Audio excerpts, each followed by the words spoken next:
दोस्तों नमस्कार। इस PYQ सीरीज़ में आपका स्वागत है। इसमें PSC, UPSC एवं अन्य कॉम्पिटिटिव एग्ज़ाम में प्रश्न संबंधित होंगे जो कि विभिन्न राज्यों में पूछे गए हैं। तो चलिए देखते हैं अपना पहला प्रश्न। और ये रहा पहला प्रश्न। तिब्बत के पठार की समुद्र तल से औसत ऊंचाई। तो यहाँ तिब्बत के पठार की औसत ऊंचाई पूछी जा रही है कि कितना है, 2 किलोमीटर, 3 किलोमीटर, 4 किलोमीटर या 5 किलोमीटर। तो इसका जो आंसर माना गया था वो 5 किलोमीटर है। लेकिन आप याद रखेंगे कि कहीं कहीं आपको 4 से 5 किलोमीटर याद रखना है। तो यहाँ 5 था तो इसका आंसर 5 माना गया। अब इस तिब्बत के पठार को थोड़ा हम भारत के मैप के आधार पर समझ लें कि ये कहाँ है। तो ये जो उत्तर का क्षेत्र है, ये जो उत्तर वाला क्षेत्र है, ये तिब्बत के पठार का क्षेत्र है।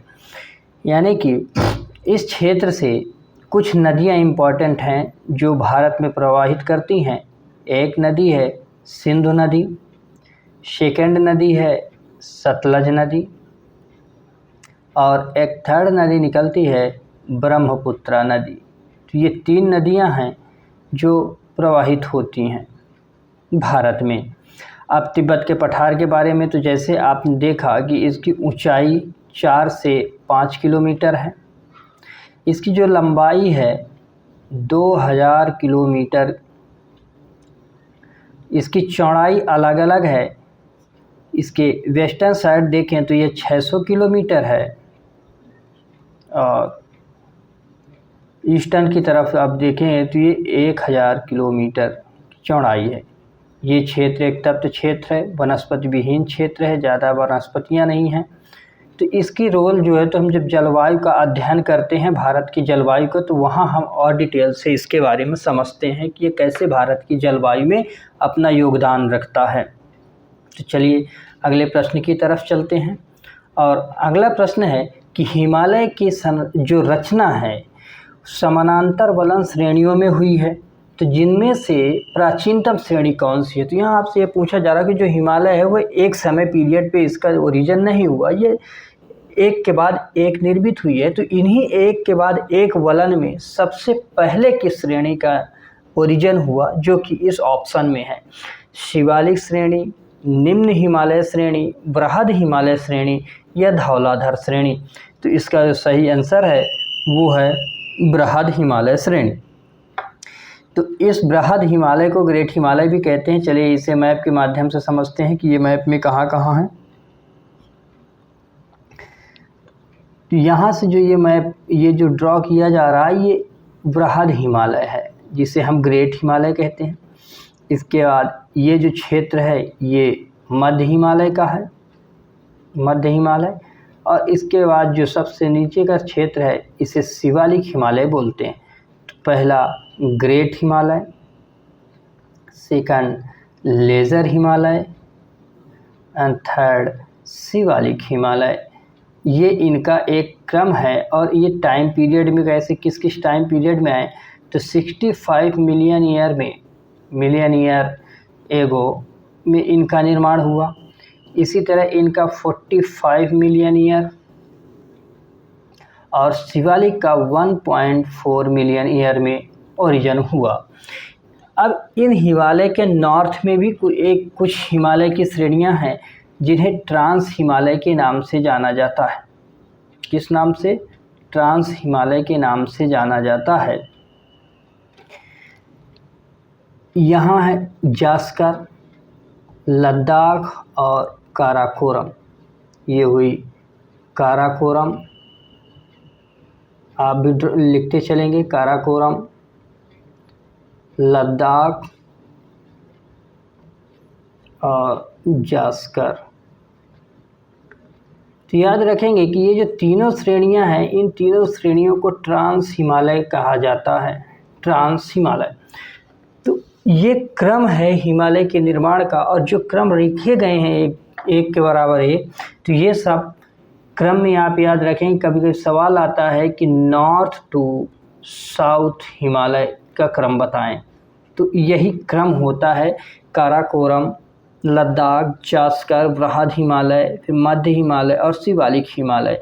उसमें भी अगर श्रेणियों की बात करें तो बृहत के बाद पीर पंजाल है, फिर धौलाधर है, फिर शिवालिक है। तो इस तरह क्रम भी आते हैं। फिर इनके बाद इनमें कुछ चोटियों का भी अध्ययन करते हैं।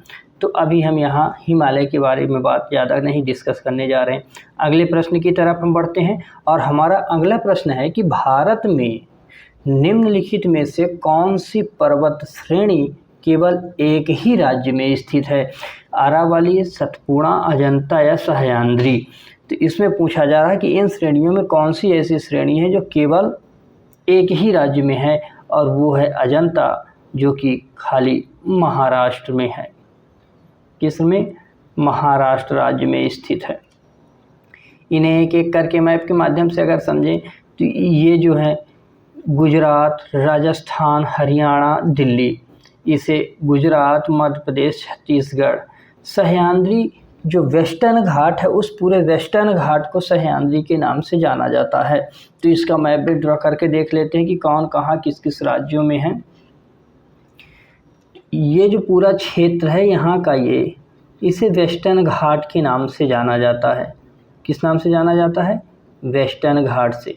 और इस सह्याद्री को 3 भागों में विभाजित किया गया है, उत्तरी सह्याद्री, मध्य सह्याद्री और दक्षिण सह्याद्री।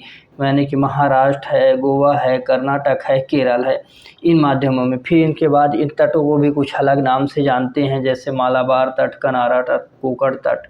तो इस तरह से अलग नामों से भी इन्हें जानते हैं। इसके बाद जो अजंता है, अजंता का यहाँ अजंता श्रेणी पाई जाती है। जो हमने कहा सतपुड़ा, तो ये सतपुड़ा का विस्तार है। इस तरह यहाँ से ये विस्तार आपको अरावली का मिलता है। तो यानी कि अजंता सिर्फ एक ऐसी है जो खाली महाराष्ट्र में अब स्थित है। अगले प्रश्न की तरफ बढ़ते हैं और हमारा अगला प्रश्न है कि हिमालय का विस्तार अराकानयोमा कहाँ स्थित है? ये कह रहा है कि जो अराकानयोमा है, पहले तो ये सवाल से समझ लें कि अराकानयोमा किसका है? हिमालय का ही विस्तार है। अब ये पूछ रहा है कि ये अराकानयोमा आखिरकार कहाँ है। तो यहाँ 2 सवाल हुए। अगर कभी पूछ लिए कि अराकानयोमा किसका विस्तार है, मतलब ये किसका विस्तार है, ये अपने आप में एक प्रश्न बन गया कि अराकानयोमा किसका विस्तार है, तो हिमालय का विस्तार है। और यहाँ पूछा जा रहा है कि ये किस देश में है? बलूचिस्तान में, म्यांमार में, नेपाल में या कश्मीर में? तो इसका सही आंसर है म्यांमार में। बलूचिस्तान पाकिस्तान का क्षेत्र है, नेपाल खुद है और कश्मीर भारत का है। तो इसको भी अब समझ लेते हैं मैप के माध्यम से। तो अराकानयोमा यहाँ से सिंटेक्सियल बैंड के माध्यम से हिमालय साउथ की तरफ टर्न करता है। ये हिमालय का विस्तार साउथ की तरफ होता है, और यही हिमालय का जो विस्तार है, तो जो श्रेणी इसकी पाई जाती है म्यांमार में, इसी को बोलते हैं अराकानयोमा। क्या बोलते हैं? अराकानयोमा। कुछ और नहीं, हिमालय का विस्तार है जो कि अराकानयोमा बोला जाता है। जबकि ये पूछा है, अगर आपको कमेंट करना है कि इन्हें भारत में क्या कहा जाता है, ये आपको प्रश्न है कि भारत में इन्हें क्या कहा जाता है, यही जो इधर की तरफ हिमालय टर्न करता है। तो आज का सेशन हम यहीं तक रखते हैं। तब तक के लिए आप लोग अपना ख्याल रखें और कमेंट करके ज़रूर बताएं कि यह सेशन आपको कैसा लगा, इसमें किस सुधार की ज़रूरत है, क्या आपके सुझाव हैं, ये ज़रूर आप बताएं। तब तक के लिए धन्यवाद। आप पढ़ते रहें, बढ़ते रहें।